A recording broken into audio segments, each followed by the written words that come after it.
Hi everyone! Ito ang mga buwan na hindi ko talaga pinapalagpas. Talagang hindi ako magsasawang picturean at ipidyo.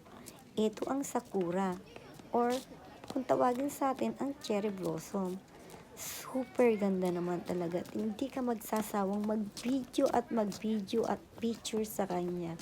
Look, kano siya kaganda.